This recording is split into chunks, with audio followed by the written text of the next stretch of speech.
इमं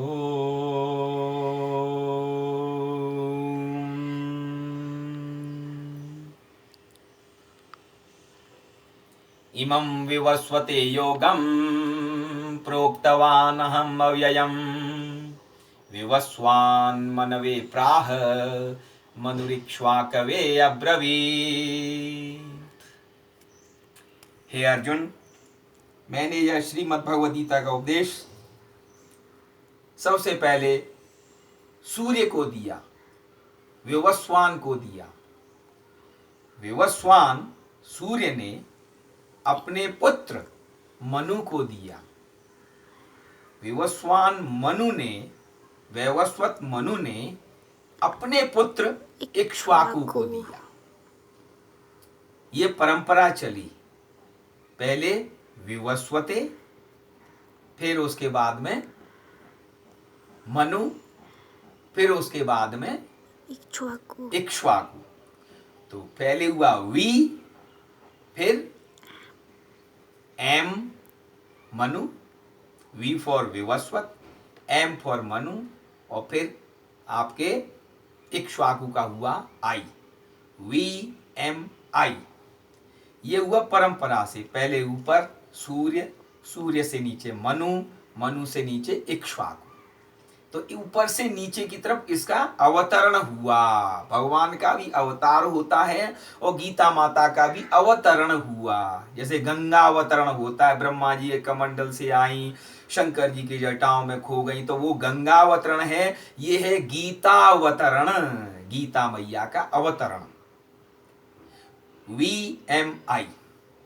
अब ये हमारे शरीर में जब प्रवेश करती है तो क्या होता है?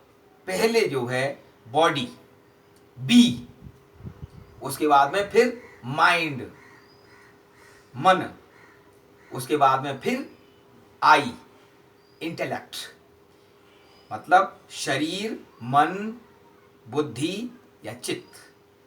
तो बी VMI हुई, आई अवतरण हुआ, और जब शरीर में प्रवेश हुई तो फिर इसका जो है नीचे से ऊपर की ओर ऊर्ध्वारोहण होता है, आरोहण होता है?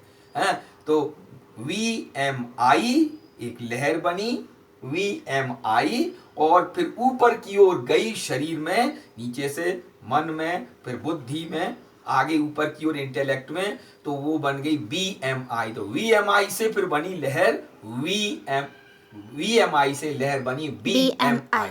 कहने का मतलब यह है कि ये जो गीता माता ऊपर से आई, फिर हमारे अंदर शरीर में प्रवेश करके, भक्तों के शरीर में प्रवेश करके फिर ऊपर की ओर गई, तो एक लहर बन जाती है, एक वेव बन जाती है।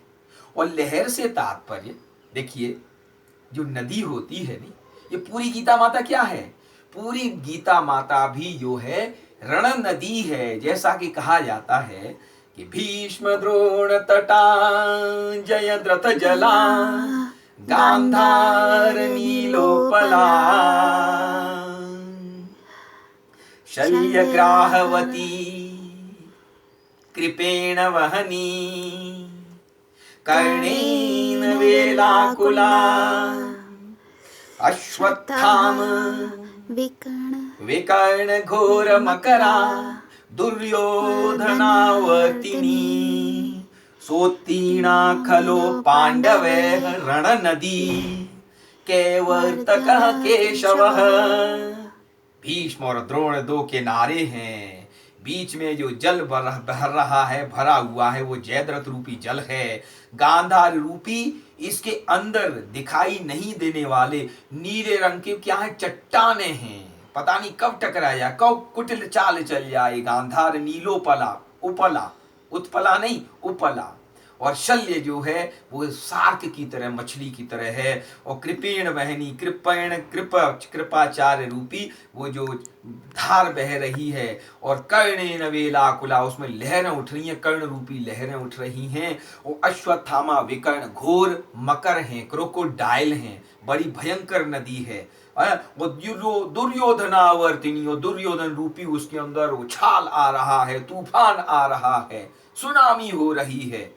और ऐसी जो है भयंकर नदी से जो पार कराने वाला है वो है कौन? केशव। कैवर्तकः केशवः।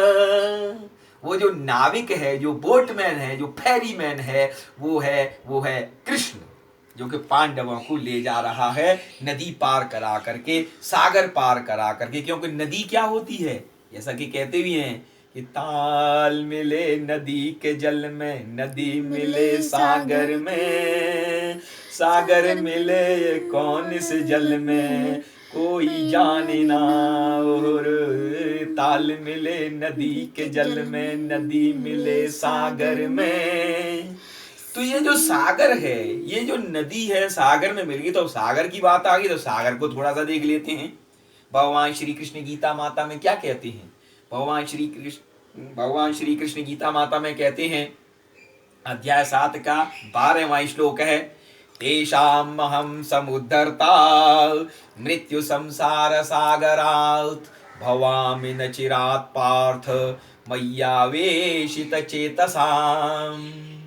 मैं उनका जो है मृत्यु रूपी संसार सागर से उनको पार कराने वाला हूं। और समुद्धरता, उद्धरता नहीं, सम्यक रूप से उद्धरता, मौज मस्ती से जो है पार करा देता हूं इस संसार, मृत्यु संसार सागर को। और आगे भी कहा है, अध्याय 13 के 25वें श्लोक में है कि अन्ये त्वेवम् अजानन्तः श्रुत्वान्येभ्योपासते ते अपि चाति तरन्त्येव मृत्युम श्रुतिपरायणाः। अन्यों को तो पता ही नहीं, भक्तों को क्या करना है क्या नहीं करना है, दूसरों से श्रवण कर लिया, उसी से उद्धार हो जाता है। मृत्युम श्रुतिपरायणाः, अन्ये त्वेवम् अजानन्तः, दूसरों को पता ही नहीं है। और ते अपि चाति तरन्त्येव, वो भी तर जाती हैं, इस मृत्यु रूपी संसार सागर से तर जाते हैं। तो ये जो सागर वाली बात आ गई, नदी से हम सागर की तरफ चले गए। और सागर की जब बात आई है तो अब फिर नदी की तरफ आते हैं। सागर में भी लहरें उठ रही हैं भयंकर, इस मृत्यु संसार सागर में। ये जो जीवन है इसमें भी रण नदी है, ये पूरा जीवन संघर्ष में है। ये भी बड़ी खतरनाक नदी है, इसमें जाने कितने मकर मिलते हैं, कितने मगर मिलते हैं, कितने जो है खलनायक मिल जाते हैं। और इन सब से पार कराने के लिए तो कन्हैया ही पार कराता है। जो कि अगर हम श्रीमद् भागवत की तरफ जाएं, और 10वें स्कंद के 21वें अध्याय का जो 15वां है, वहां पर भी नदी, 15वां श्लोक है, वहां पर भी नदी का उल्लेख है। क्या कि नद्यस्तदा तदुपधार्य मुकुंद गीतम आवर्त लक्षित मनोभव भग्न वेगा आलिंगनं स्थगितम ऊर्मि भुजैर्मुरारे गृह्णन्ति पादयुगलम कमलोपहाराः। तो एक नदी तो है कुरुक्षेत्र वाली, रणक्षेत्र वाली, जिसको कि कन्हैया पार करा रहा है पांडवों को। एक नदी भक्तों के लिए ये वाली भी है, जिसमें कि वंशी की मधुर ध्वनि से उस जमुना मैया में लहरें उठती हैं। और लहरों के उठने के साथ साथ वो बहती हुई रुक जाती है और उसमें कमल के पुष्प खिल जाते हैं उस लहर रूपी नदी में, जमुना मैया में। तो ये जो गीता माता की जो लहरी है, ये हर एक को इस प्रकार से आनंदित करती है, जीवन में पुष्प खिला देती है। और इसीलिए जो शंकराचार्य जी हैं, वो भी कभी लिखा था उन्होंने सौंदर्य लहरी, तंत्र विज्ञान के ऊपर एक सौंदर्य लहरी वाले आदि शंकराचार्य भी जो बह गए किसमें, गीता लहरी में। और कहने लगे, क्या कहने लगे, भज गोविंदम भज गोविंदम गोविंदम भज मूढ़मते। शंकराचार्य जी कह रहे हैं, और हम भी कहेंगे ब्रजवासी, क्या कहेंगे कि कन्हैया ले चल पल्ली पार, कन्हैया ले चल पल्ली पार। जहाँ विराजे राधा रानी, जहाँ विराजे राधा रानी, अलवेली सरकार, कन्हैया ले चल पल्ली पार, कन्हैया ले चल पल्ली पार। तो भगवान ने श्रीमद् भगवद गीता में कहा भी है कि अध्याय 10 का 31वां श्लोक है कि झषाणाम मकरश्चास्मि स्रोतसामस्मि जाह्नवी। मैं जो है छोटी छोटी मछलियां जो होती हैं समुद्र के अंदर, उनके लिए मैं मगर हूं।